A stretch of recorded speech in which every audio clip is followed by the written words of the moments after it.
can start now. So we have to read the paragraph beginning with but whatever his aim.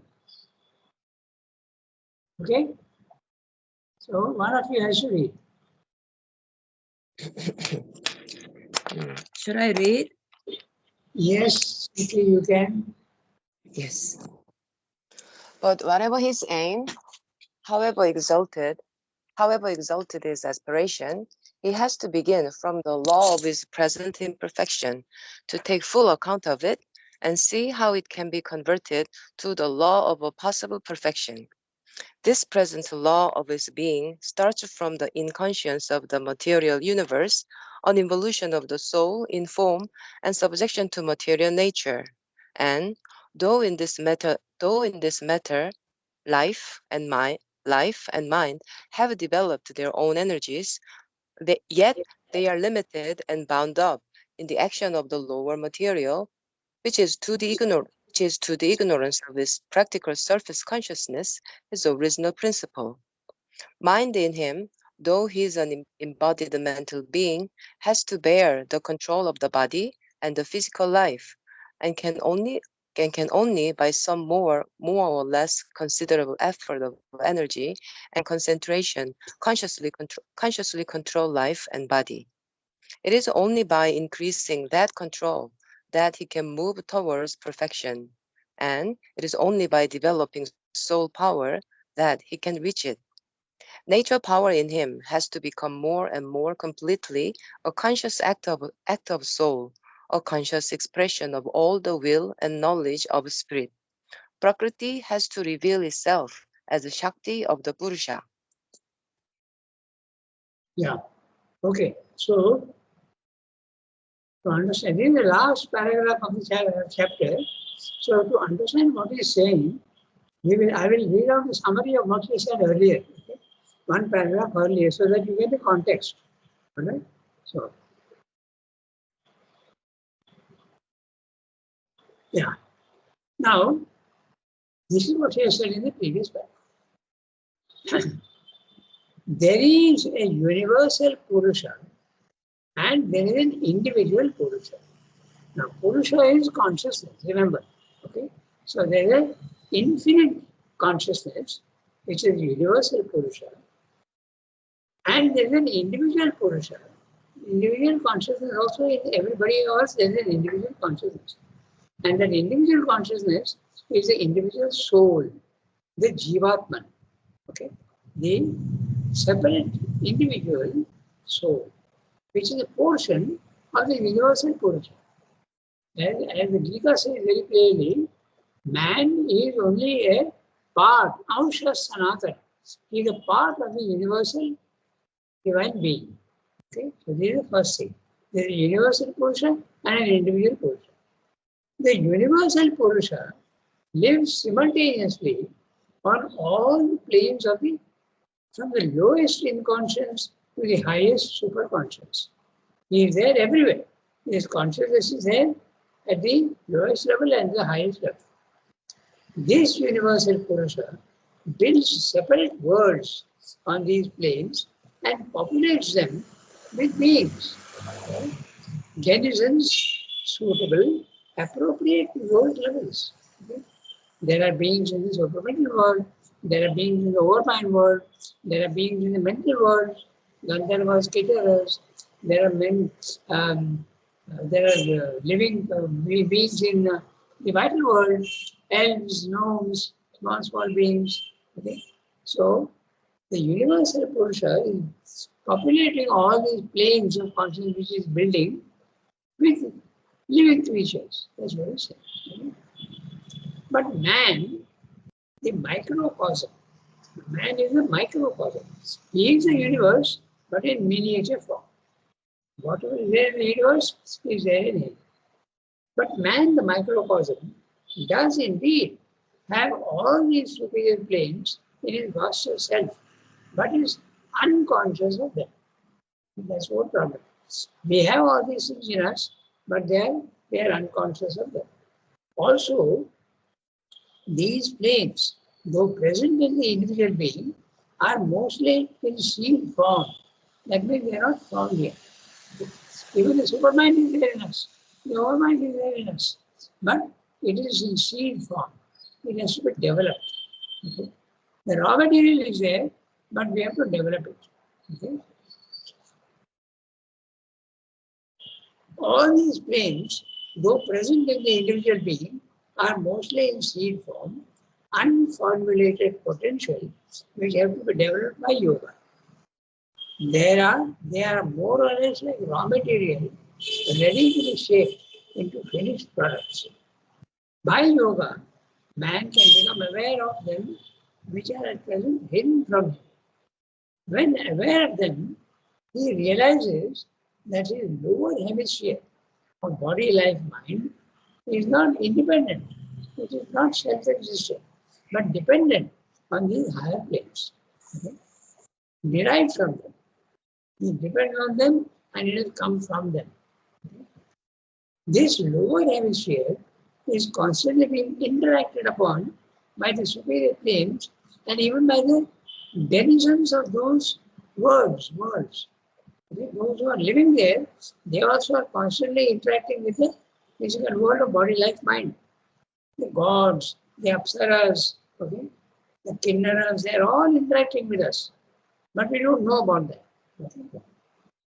The next, man can open himself to these planes, participate in and enjoy the life of those worlds.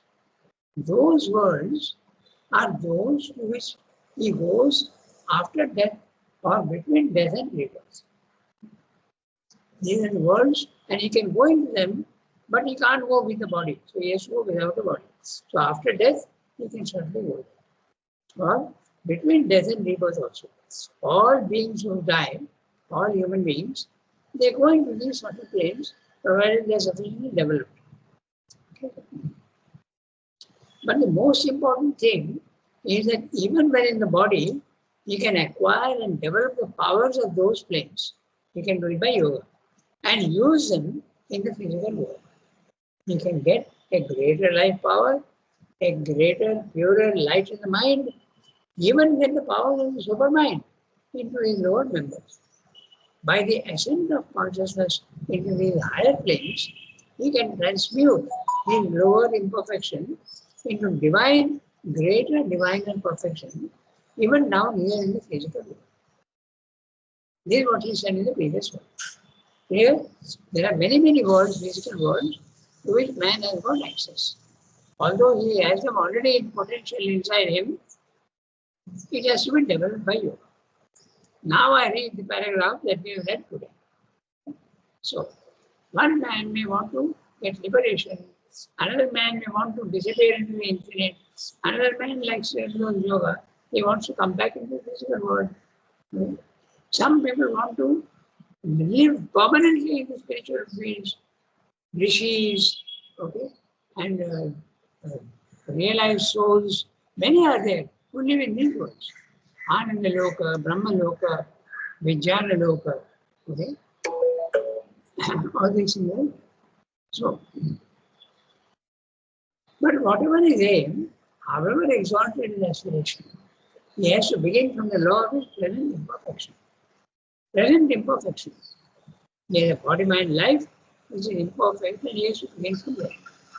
To take full account of it and see how it can be converted to the law of a possible perfection. This present law of his being starts from the inconscience of the material universe, an involution of the soul in form and subjection to material nature. Okay? An involution of the soul in form. The soul without form normally does not develop. But if you want to develop the power of the soul, you have to come down to the physical world where there is movement. And if there is movement, there is evolution. In these higher planes of consciousness, they are typal planes. They are typal planes. They don't evolve at all. So if they don't evolve, you can't get development. Not possible. So, this present law of his being starts from the inconscience of the material universe. Our evolution upwards begins from the in conscience of the material universe. An evolution of the soul in form and subjection to material nature. And though in this manner, life and mind have developed their own energies, yet they are limited and bound up in the action of the lower material, which is to the ignorance of his practical surface consciousness, his original principle. Mind in him, though he is an embodied mental being, has to bear the control of the body. The mind in him, though he is an embodied mental being, has to bear the control of his body and physical life, and can only, by some more or less considerable effort of energy and concentration, consciously control life. So what Siddha is saying is that although all these spiritual planes are there in him, they have to be developed by yoga. And he has a mind, but the mind is the best part of him, of course, but it is subject to the whims and fancies of the body.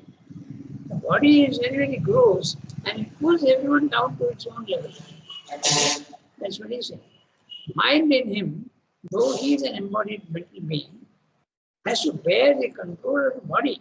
The body is controlling his mind also, and the physical life, and can only, by some more or less considerable effort of energy and concentration, consciously control life and body. He can do it, but to a certain extent.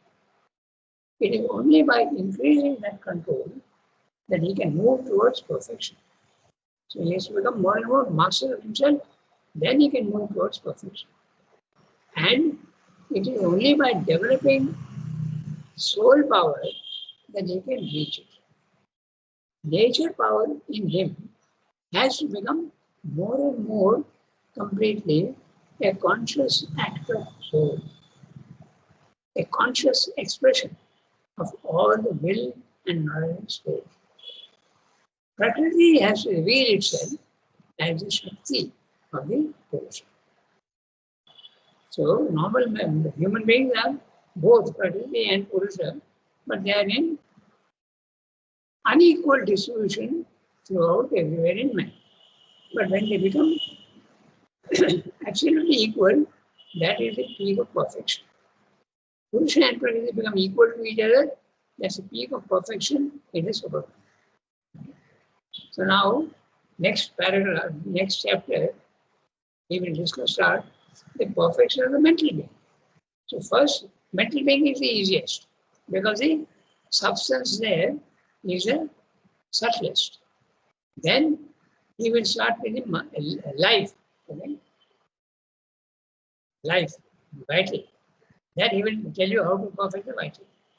Like that, there are many, right up to the body finally in the supermind. So now we can start reading the perfection of the mental being. So this is the ground. He has told us that perfection is there within him potentially, but he has to get it and live with it. Okay? So now we can go to the next paragraph. Not paragraph, chapter. So somebody has to read. Who will read? Anyone? I'm reading. Okay. Okay, go ahead. The perfection of the mental The perfection of the mental being. My voice is clear, na? Yes, it's very clear. Very clear. The fundamental idea of a yoga of self-perfection must be, under these conditions, a reversal of the present relations of the soul of man to his mental, vital, and physical nature. Man is at present a partly self-conscious soul, subject to and limited by mind, life, and body, who has to become an entirely self-conscious soul master of his mind, life, and body. Not limited by the claims and demands, a perfect self-conscious soul would be superior to and a free possessor of its instruments. This effort of man to be master of his own being has been the sense of a large part of his past spiritual, intellectual, and moral strivings. Small para, not a big one. What he's saying is that man at present is not conscious of his soul. He is conscious sometimes partly, but that partly we are more conscious of the ego. When we think of ourselves, it is actually the ego that we are thinking of. But remember that the ego also is a shadow of the soul. So, in some way, you are partly self-conscious. But to be fully conscious of your, which is perfection, fully conscious of the soul, you would be in absolute control of your mind, life, and body. Right now, it's your mind, life, and body that is controlling you. Unknowingly, you don't even know that. The body is completely controlling you. Okay? So, then in exceptional cases, we can easily see that. But exceptional cases, that the body is controlling you altogether. You have no freedom at all. Okay? I'm reading each sentence. The fundamental idea of a yoga of self-perfection must be, under these conditions, a reversal of the present relations of the soul of man to a mental, vital, and physical nature. 4-line sentence is telling you that perfection starts with knowing your own soul. Okay? If you don't know your soul, then you are in ignorance. Man is at present a partly self-conscious soul, subject to and limited by mind, life, and body, who has to become an entirely self-conscious soul, master of mind, life, body, not limited by their claims and demands. A perfect self-conscious soul would be superior to and a free possessor of its instruments. So the soul would be free possessor of the instruments. What are the instruments? Body, vital, and mind. And you would be able to be perfect master of them and use them as you want to. Okay? So that's what we're doing. And then he says, this effort of man to be master of his own being has been the sense of a large part of his past spiritual, intellectual, and moral studies. Somehow, man has an idea of perfection in him, even if it be mundane perfection. So, but the idea of perfection itself is something very great compared to the animal world. The animal world has actually no idea of what greatness is. Okay? So, if you're very lucky, you can get your soul consciousness back in different planes, but actually they are not conscious of it at all. So, how to go about it? In order to be possessor of a being. So, how to get there? Next paragraph. In order to be possessor. Who will read? Sima, can you read?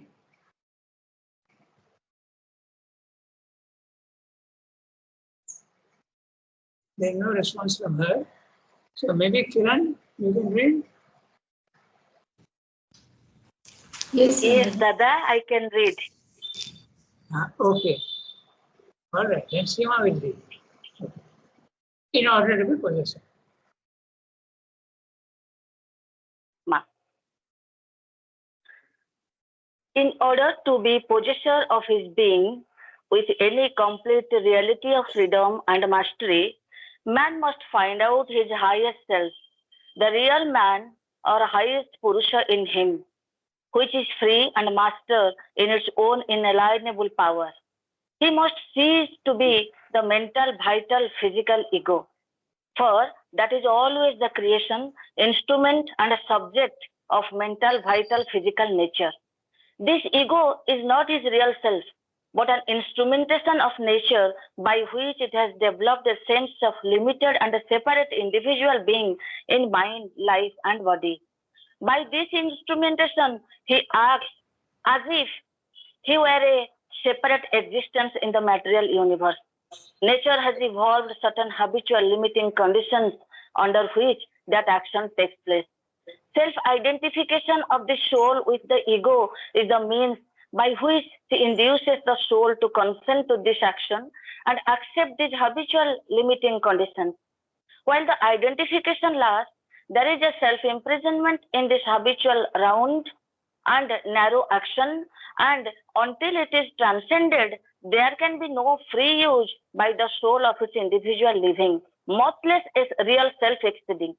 For this reason, an essential moment of the yoga is to draw back from the outward ego sense by which we are identified with the action of mind, life, and body and live inwardly in the soul.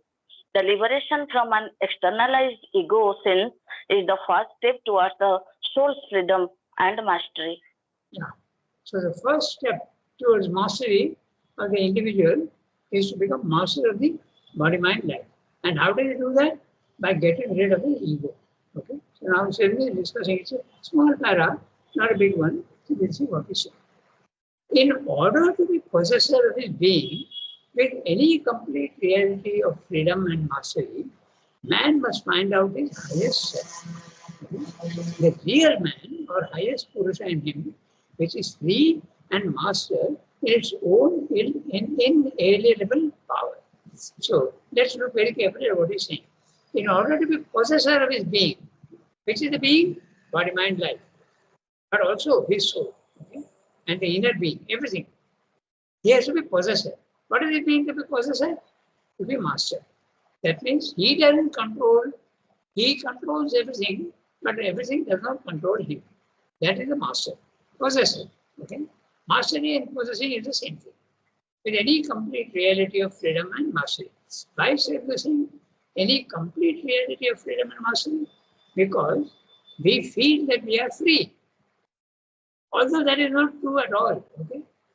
We are not free. We are completely manipulated by nature. And nature is body, mind, life. Okay? But there is some element of truth in it that you have the will, you can. So although it is an error, it's a very fruitful error. This as well. Okay? So you must believe that you have the freedom to develop yourself. Okay? So that's why Sridhar is saying, any complete reality of freedom and mastery. Okay? Man must find out his highest self. Which is his highest self? The self. The Brahman. The Atman. Not the psychic being. Huh? Psychic being is not the highest. Okay? It's inside you. So, psychic being will purify you, but it will not give you knowledge and make freedom. The psychic being may not give you freedom. Okay? So, it is the highest self, and there is talking about the spiritual planes of consciousness. The real man, or the highest Purusha in him, which is free and master in its own inalienable power. The power is there. Now, he must cease to be the mental, vital, physical ego. Even the ego, there is a vital ego, mental ego, and a physical ego. Even the body feels itself to be separate from others. Okay? So that's a physical ego. For that is always a creation, instrument, and subject of mental, vital, physical nature. Nature is creating your body, your vital and your mind in the mother's womb. It is nature which is creating you in your mother's womb. But when you come out, then the ego also, nature creates also the ego, makes you feel separate from everybody else. This ego is not his real self, but an instrumentation of nature.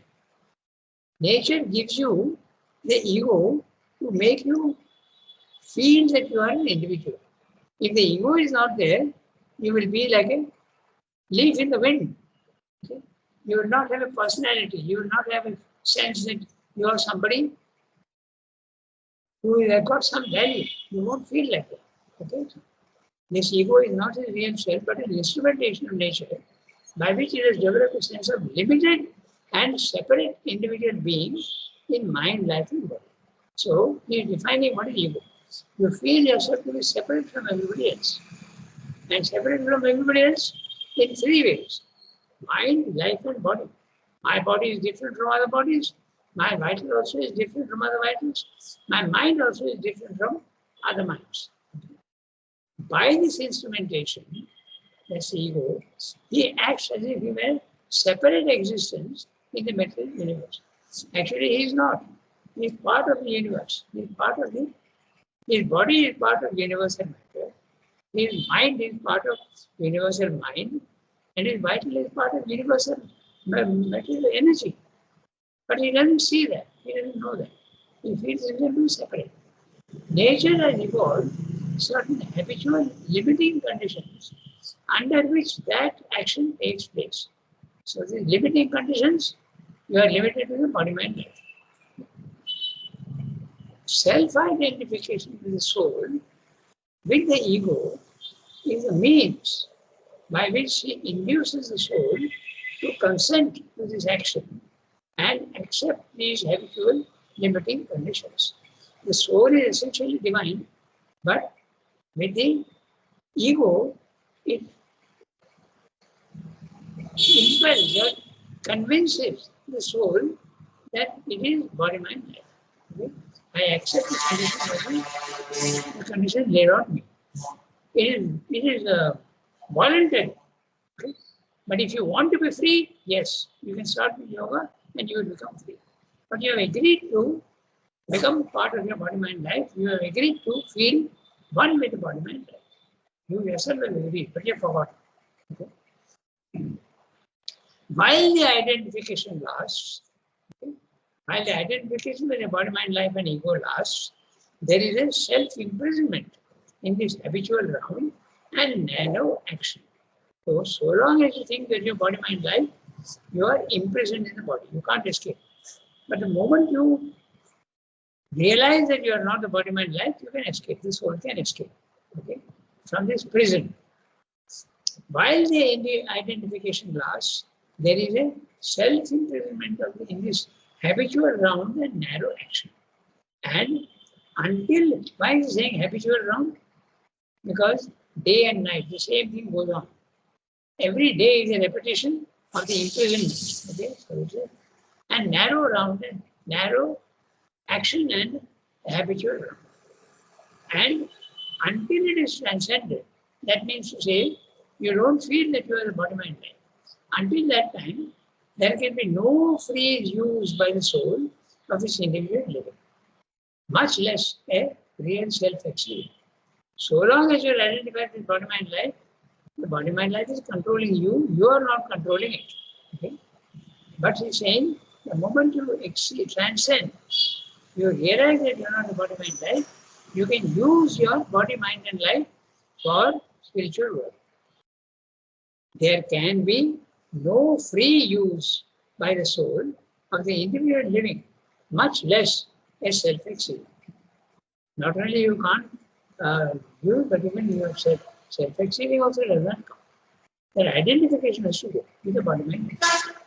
For this reason, an essential movement of the yoga is to draw back from the outward ego sense, by which we are identified with the action of mind, life, and body, and live inwardly in the soul. So you have to do that. And how do you do that? By withdrawing your action. Just going on telling yourself that you are not the mind, you are not the body, you are not the vital. Okay? Neti, neti. That's a system. Not necessarily in Srivastava yoga, but in the traditional yogas, the neti, neti system is valid. So, what is the first step? Get rid of your ego. Get rid of your identification with body, life, and life. That's the first condition of the interior yoga. Okay? So, we have 10 minutes. We can read one more paragraph. When we thus draw back into the soul. So, Kiran, you can read. Yes, sir. Go ahead. When we thus draw back into the soul, we find ourselves to be not the mind, but a mental being who stands behind the action of the embodied mind, not a mental and vital personality. Personality is a composition of nature, but a mental person, Manomay Purusha, we become aware of a being within who takes his stand upon mind for self knowledge and world knowledge, and thinks of himself as an individual for self experience and world experience, for an inward action and an outward going action, but is yet different from mind, life, and body. This sense of difference from the vital actions and the physical being is very marked. For although the Purusha feels his mind to be involved in life and body, yet he is aware that even if the physical life and body were to cease or be dissolved, he would still go on existing in his mental being. But the sense of difference from the mind is more difficult and less firmly distinct, but still it is there. It is characterized by any or all of three intuitions in which this mental Purusha lives and becomes by them aware of his own greater existence. Again, I have a small paragraph. So, what he's saying, let's see what he's saying. When we thus draw back into the soul, we find ourselves to be not the mind, but a mental being who stands behind the action of the embodied mind, not a mental and vital personality. Personality is a composition of nature, but a mental person, manomaya purusha. Okay? This, what is this drawing back into the soul? This is what the pratyahara. You have to draw back into it. You have to watch your own nature without disturbance. When you are very conscious and you see yourself, you see many defects in yourself. But when you see the defects in yourself, don't be depressed. Don't be depressed and just look at it in a very, very impartial manner. That's a withdrawal. Okay? When we thus draw back into the soul, we find ourselves to be not the mind but a mental being who stands behind the action of the embodied mind. And what is that? It's a self. Okay? Not a mental and vital personality. Personality is a composition of nature. Now, look at that very carefully. Personality in the lower case, he means body, mind, life. Okay? It's a composition of nature. Nature is created your body, mind, life. But a mental person, P cap. Okay? And so these two words you must always keep in mind. Personality is your body, mind, life, nature. Okay? The prakriti. And the person is the Purusha. The person with a P cap. This is Srendo's terminology, the way he uses words. Manomaya Purusha. You find yourself to be the self. We become aware of a being within who takes a stand upon mind for self-knowledge and world knowledge. Self-knowledge is knowing your soul, okay, and knowing yourself in depth. And world knowledge is anything.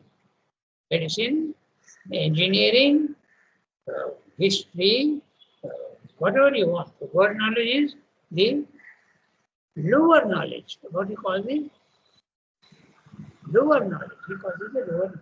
Outer world, and thinks of himself as an individual for self-experience and world experience, for an inward action and an outward going action. Now, the inward action, you work upon yourself. And the outward going action is your vital in your body, you are doing outward action also, whatever has to be done, according to your profession. But is yet different from the mind, life, and body. This sense of difference from the vital actions and the physical being is very marked, okay? Because the mind is something quite different from the vital and the body. The sense of difference, and what's the difference? I told you earlier, okay? Not a mental but vital personality, okay? Personality, but a mental person. So the difference is very clear. The sense of difference from the vital actions and the physical being is very marked. For although the Purusha feels his mind to be involved in life and body, yet he is aware that even if the physical life and body were to cease or be dissolved, he would still go on existing in the mental being. But the sense of difference from the mind is more difficult and less firmly distinct. So what Sidney is saying is, even the normal man, when he looks at his own body, he feels that yes, body is there, but I am living in the body. I am the I am not a body. That is easy. But when it comes to mind, it is much more difficult to make the difference. That's what it is. Sense of difference from the mind is more difficult and less firmly restrained. But still, it is there. In other words, the soul has identified itself with the mind. Okay? It has to identify itself with its own being. But still, it is there. It is characterized by any or all of these intuitions. Intuitions, I am body, I am vital, I am mind. These are the intuitions he is talking about. Okay? In which this mental Purusha lives and becomes by them aware of his own greater existence. This is the, he has to realize himself to be the mental Purusha or the self. This is what he is saying. We have only 3 minutes, so we'll stop here today. So this intuition that is spoken of, 3 intuitions: I am the body, I am the vital, and I am the mind. They are wrong intuitions, but they are there. So we'll stop here for today. Next Friday, we'll take it up from here. Okay. I make a note. Thank you, Dada. Arogar. Okay, over.